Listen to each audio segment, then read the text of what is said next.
Goeienaand broeders en susters, kom ons sit so en ons raak 'n oomblik stil voor die Here.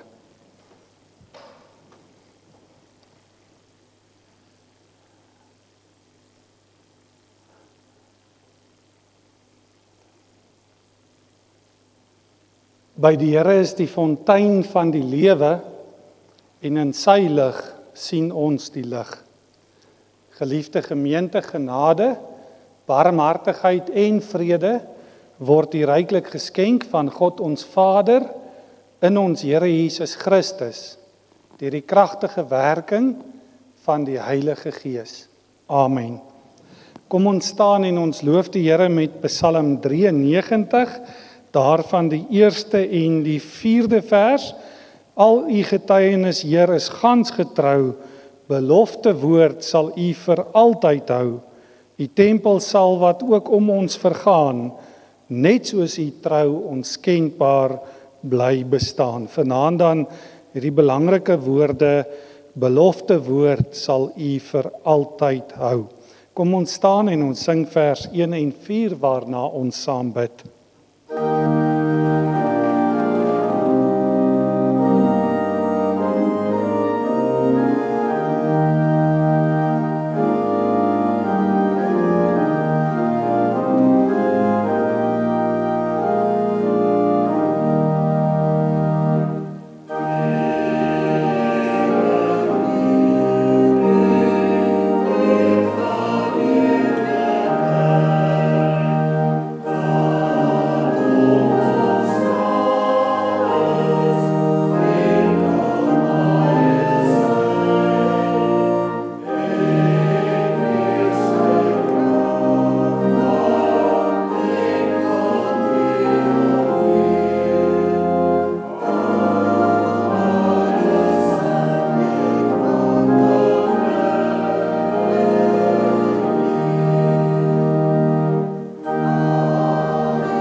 Kom ons bid saam.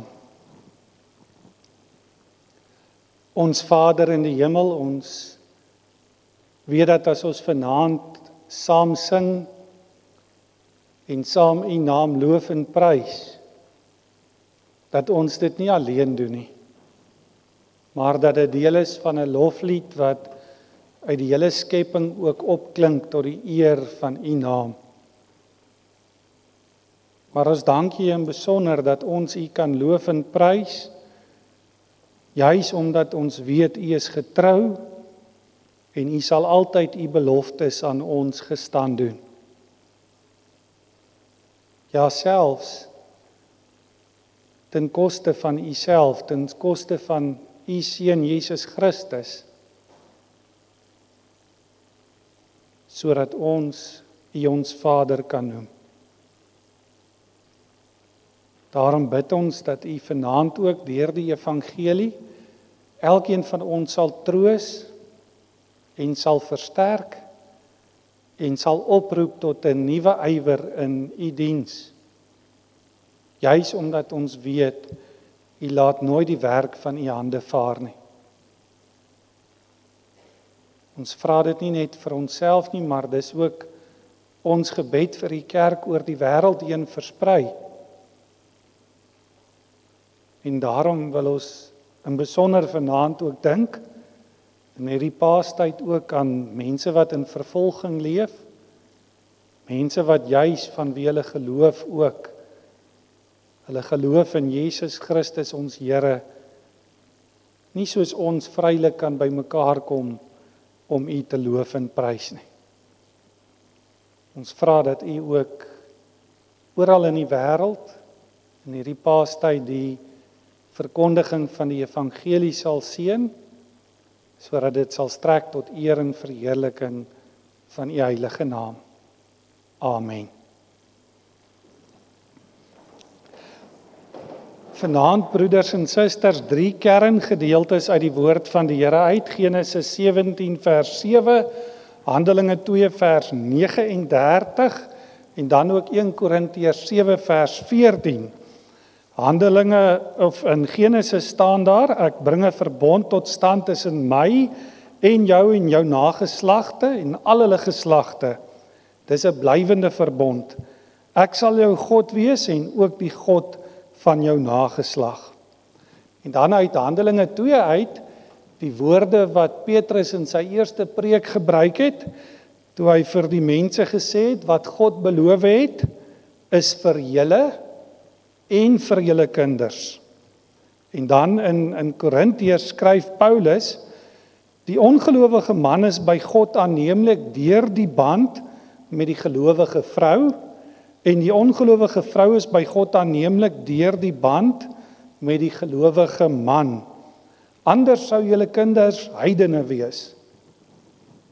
Maar nou behoort hulle egter aan God. Daardie woorde, nou behoort hulle egter aan God. Kom ons luister ook as agtergrond tot hierdie verse na Genesis 17 vanaf vers 1 tot en met vers 8. Toe Abraham 99 jaar oud was, het die Here aan hom verskyn en vir hom gesê: ek is God die Almagtige, lewe naby my en wees opreg. Ek sal my verbond met jou sluit en baie mense uit jou laat voortkom. Abraham het op sy knieë geval en toe sê God vir hom: dit is my verbond met jou. Jy sal die vader wees van 'n menigte nasies. Jy sal nie meer Abraham genoem word nie, jou naam sal Abraham wees, want ek maak jou die vader van baie nasies. Ek sal jou baie vrugbaar maak, ek sal jou tot nasies maak, en konings sal uit jou voortkom.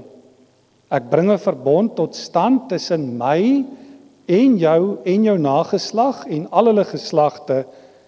Dit is 'n blywende verbond. Ek sal jou God wees en ook die God van jou nageslag. Ek gee aan jou en jou nageslag die land waar jy as 'n vreemdeling woon, die hele Kanaan as 'n blywende besitting, en ek sal hulle God wees. Dit dan ons teksgedeelte vir vanaand.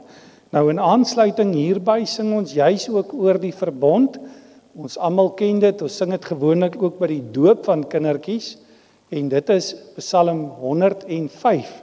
Ons staan vir die sing van vers 5.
Dit is so, broeders en susters, dat wanneer dit by die uitverkiesing kom en by dit wat ons glo, soos ons dit bely in die Dordtse leerreëls, is daar baie moeilike vrae wat 'n mens moet beantwoord. Of party vrae wat jy juis nie moet beantwoord nie. Nou ons het al van hierdie vrae gehoor. Ons het al gehoor van die boesman in die woestyn, van die arme man wat so diep in die Amazone woon, dat hy nooit met enige sendeling in aanraking kon kom nie. En dan ook 'n baie algemene vraag wanneer dit gaan oor die uitverkiesing is wat mense sal sê die arme onskuldige kindertjies wat nooit self kan bely dat Jesus hulle verlosser is nie. En dis juis op hierdie laaste een wat ons vanaand ook ingaan, op die kindertjies. Maar nou moet 'n mens baie versigtig wees oor die hantering van hierdie saak, want oor die kinders van ongelowiges het ons nie 'n antwoord nie, en dis een van daai vrae wat jy ook nie moet waag om 'n antwoord te probeer gee nie, want die Bybel sê vir ons niks daaroor nie. En as God self niks daaroor sê nie, dan moet ons nie gaan krap in God se oordeel en 'n oordeel wil uitspreek oor ander mense se kinders nie. Dis wat ons noem deel van die verborge raad van God. Maar waaroor die Bybel baie sê en waaroor daar in die Bybel baie beloftes is juis die kinders van gelowiges.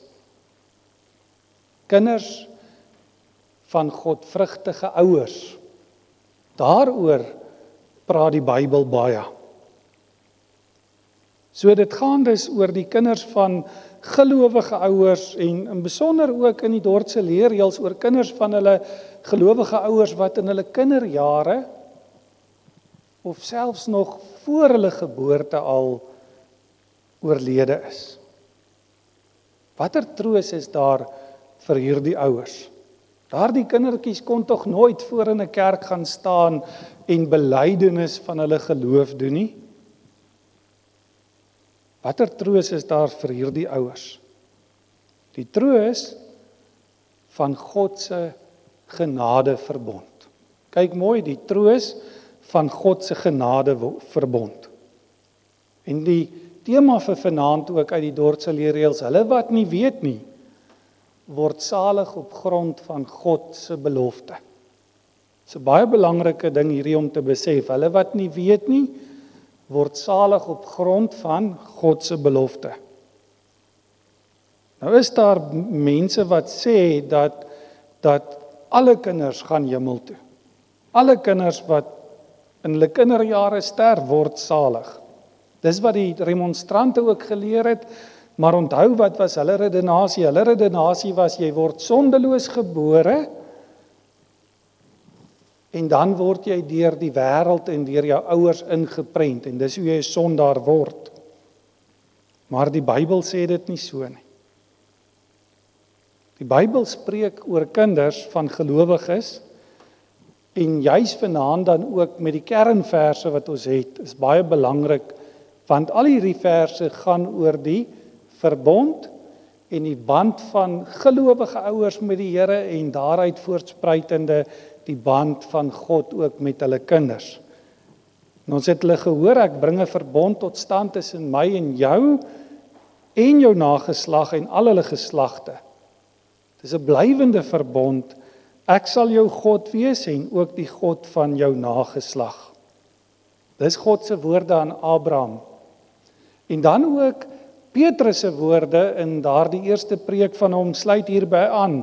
En dan sê hy wat God beloof het is vir julle en vir julle kinders. En dan daardie mooi woorde oor die gelowige man wat met 'n ongelowige vrou getroud is of die gelowige vrou met 'n ongelowige man. En dan vra mense wat word van hulle kinders? En dan staan daar maar nou behoort hulle aan God. Nou die sleutel vir die verstaan van hierdie dinge en juis ook die vraagstuk van kindertjies lê binne hierdie genadeverbond wat God met die gelowiges sluit. En as ons troos wil hê, juis ook oor kindertjies wat voordat hulle volwassenheid bereik gesterf het, dan moet jy jou antwoord in die Bybel gaan soek by wat God gesê het. En daarom ons punt vir vanaand begin by God se beloftes, soos verwoord in die verbond.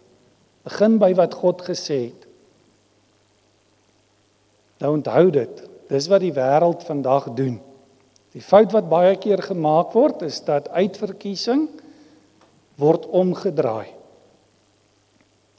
Baie mense wil vandag vir jou sê, maar jy moet eers kies. Jy moet eers jou hart vir die Here gee, dan sal jy gered word. Nee, God het ons gekies. En die verbondsluiting wys dit vir ons. God is die een wat die inisiatief neem. God is die een wat die verbond tot stand bring. Ons antwoord in reaksie op dit wat God vir ons gesê het. En dit is duidelik, broers en susters, al drie ons teksgedeeltes vir vanaand, dat God se verbondsbeloftes ook 'n uitwerking het op gelowiges se kinders se lewens. Om die waarheid te sê, selfs daar waar ons kinders nooit self belydenis van hulle geloof kon doen nie, werk God steeds met ons kinders, selfs kinders wat nooit eers die lewenslig aanskou het nie. En wat ons moet onthou is, God word nie gebind deur dit wat mense sê of dit wat mense doen nie. God word nie gebind deur wat ek besluit of jy besluit nie. Dis nie hoe dit werk nie. Ons word gebind deur wat God besluit het. En daarom Genesis 17, God verskyn aan Abraham en hy stel homself bekend. Hoe stel hy hom bekend? Hy sê ek is God die Almagtige. El Shaddai, ons almal ken die woord. Maar dis 'n woord wat baie min in die Bybel gebruik word, hierdie benaming van God. Maar onthou dit, ons het dit al in die verlede ook gehoor waar ons na die woord gekyk het. El Shaddai, die Almagtige, is gelyk aan die gewer van lewe, God wat skep, God wat lewe gee, die een wat, hoor mooi, vrugbaar maak en wat lewe kan opwek selfs waar iemand gesterf het. Nou Abraham moet dus weet wie dit is wat aan hom verskyn. Dis God die Almagtige, dis God wat lewe gee, en God wat lewe gee kom na hom toe en sê vir hom, ek sluit 'n verbond met jou en jou nageslag. 'n Nageslag wat Abraham nie eers gehad het nie. Abraham en sy vrou, ons almal ken die geskiedenis, kinderloos. Is so oud geword dat dit vir hulle onmoontlik was. Die Bybel sê dat dit onmoontlik was vir hulle om nog 'n kind te kan hê. Hulle kan nie meer kinders hê nie. Al wat hulle kan doen is om dalk te hoop op die plan wat hulle gemaak het met Ismael toe Abraham by Sara se slavin Hagar gaan slaap het en daaruit 'n kind gebore is. Nou weet ons, God het daardie kind weggestuur van Abraham af. Want dis nie die kind van die belofte nie. En dis juis op hierdie punt van hulle lewe waar hulle opgegee het, kan mens sê, waar hulle nie meer geglo dat hulle kan kinders hê nie, wat God aan hulle verskyn as God die Almagtige, El Shaddai, die God wat lewe gee, en dan sluit vir God 'n verbond met Abraham en sy kinders. Sy kinders en kindskinders en al hulle geslagte daarna.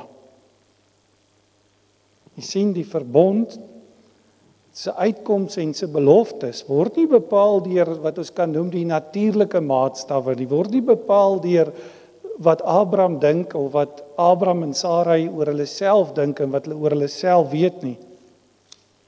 Word bepaal deur God wat optree in die lewe van sy kind. God wat by magte is om lewe te gee waar dit menslik onmoontlik is.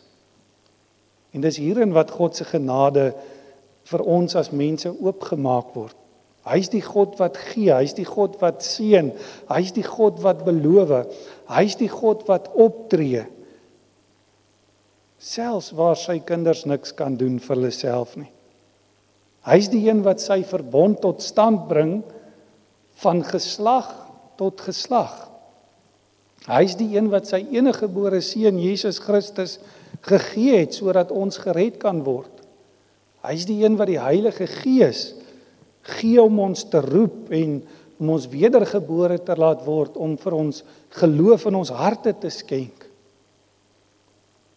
Hy is die een wat elke dag vir ons sê, ek sal vir jou 'n God wees. God die Almagtige, God wat selfs lewe kan gee waar dit onmoontlik blyk te wees. En jy sien die kinders van Abraham, die gelowiges, elkeen van ons, ontvang dieselfde belofte van God. Ek sal vir jou 'n God wees. En dis belangrik hier, ek weet, Dousie het 'n liedjie wat hy altyd gesing het, wat Stef Kreer geskryf het, en dan sê hy, die grootste les van my ma, is dat God, my God is. En dis wat ons moet sien binne die verbond, dit is ons troos, as dit by ons kinders kom, selfs by ongebore kinders. God se beloftes is ook van krag in hulle lewens. Kinders is heilig, omdat hulle aan God behoort. En soos alle mense, kom ons sê dit maar vanaand, word almal van ons, ook ons kinders in sonde ontvang en gebore. Is hulle ook nie tot iets goeds in staat nie, is hulle ook doemwaardig, is elkeen van ons deel aan die erfskuld, die erfsmet van die sonde. Maar, omdat God sy genadeverbond met ons en ons kinders gesluit het, daardie verbond met die bloed van sy seun verseël het, kan ons vandag seker wees van die redding en die redding van ons kinders, selfs wanneer hulle vroeg tot sterwe sou kom. En daarom, broers en susters, moet ons nie twyfel in die uitverkiesing van ons kinders nie. Inteendeel, ons moet dat die belofte van God, soos dit in die genadeverbond verwoord is, vir ons 'n dryfkrag in ons lewens word. 'n Dryfkrag om werklik godvrugtige ouers ook te wees. En onthou, wat is godvrugtige ouers? Dis bloot mense wat lewe uit die vrug van die verbond. Dis wat lewe met die belofte van God, dat hy vir ons 'n God sal wees. Miskien kan mense dit maar vir myself vra, watter dryfkrag is die beloftes van God? Ook in ons lewens. Watter begeerte is daar om ook die kinders in ons leefwêreld godvrugtig op te voed? Jy sien, die groot verantwoordelikheid van ouerskap is juis hierin. Wat is die grootste les wat ons vir ons kinders wil leer? Wat is die grootste erfenis wat ons vir hulle wil agterlaat? Is dit net die erfskuld en die erfsmet waarvan ons gehoor het?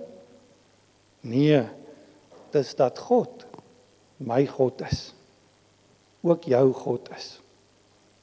En ons kan dit vir die jong mense ook vra, watter dryfkrag is God se beloftes in jou lewe? Hoekom motiveer dit jou om God beter te leer ken? Sien, want die grootste les sien 'n mens eintlik in Rut se woorde aan haar skoonma. Ons almal ken dit so goed. Toe Naomi vir Rut sê, gaan terug na jou mense toe. Wat het sy by Naomi geleer? Haar woorde is, U God is my God. Dis die belangrikste. Dis die belangrikste erfenis wat Naomi vir Rut kon gee, daardie wete van, U God is my God. Is my God ook my kinders se God? Goeie nuus, broeders en susters, God het dit so in sy woord beloof. Ek sal jou God wees en die God van jou nageslag. En mag hierdie belofte werklik vir ons 'n troos wees, en besonder ook vir mense wie se kinders van hulle af weggeneem is deur die dood.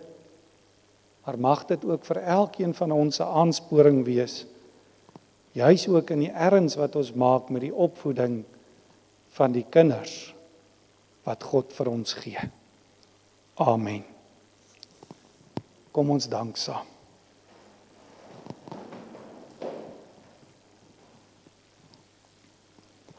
Ons Vader in die hemel, almagtige God, Ons dankie dat ons U ook as die Almagtige kan aanroep. God wat lewe gee, wat ook vir ons die lewe skenk, en ook vir ons kinders en ons nageslag, ja tot in ewigheid. Daarom is ons gebed vanaand dat ons elke dag uit U belofte sal leef, dat U vir ons 'n God sal wees. Help ons om U ook dienooreenkomstig te eer en dienooreenkomstig ook te gehoorsaam. Ons vra ek, Here, dat U ons genadig sal wees en ons sondes sal vergewe. Nie omdat ons dit verdien nie, maar juis oor ons weet, ons kan dit alleen vra op grond van U beloftes. Daardie beloftes wat verseël is met die bloed van ons Here Jesus Christus. Amen. Daar is nou geleentheid om liefdegawes te gee vir die diens van barmhartigheid.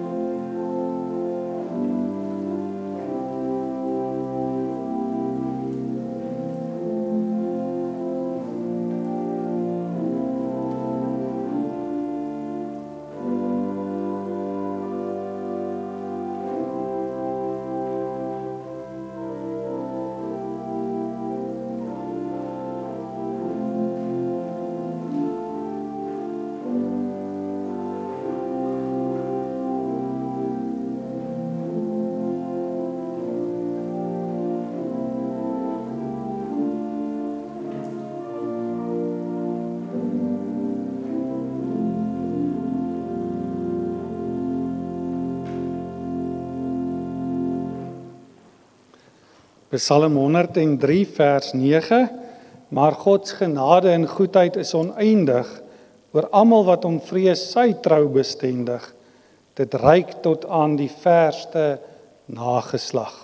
Kom ons staan en ons sing saam Psalm 103 vers 9.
Ontvang die seën van die Here en gaan daarmee ook in vrede. Die genade van ons Here Jesus Christus, die liefde van God en die gemeenskap van die Heilige Gees sal by u wees en bly. Amen.